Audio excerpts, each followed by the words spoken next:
Hey everyone, want to build a marketing dashboard in Looker Studio? In this video, I'll show you how to create a professional marketing dashboard step by step. Yeah, whether you're tracking website traffic, advertising campaigns, social media performance, or conversions, this guide will help you organize all your marketing data in one place. First, open your web browser and go to Looker Studio. Sign in with your Google account, then click the Create button and choose Report to start a new dashboard.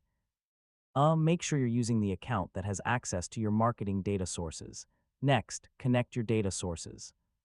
You can add Google Analytics, Google Ads, Search Console, Google Sheets, BigQuery, or other supported marketing platforms.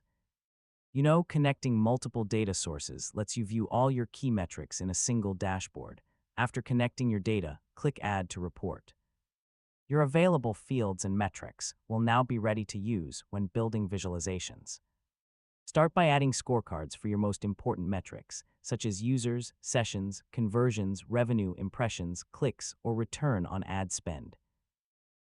Placing these key numbers at the top makes your dashboard easy to understand at a glance. Next, add charts and graphs to visualize trends over time. Line charts, bar charts, pie charts, and tables work well for showing traffic sources, campaign performance, keyword rankings, and audience behavior. Customize each chart by selecting the appropriate dimensions and metrics. Then organize the layout so related information is grouped together for easier analysis.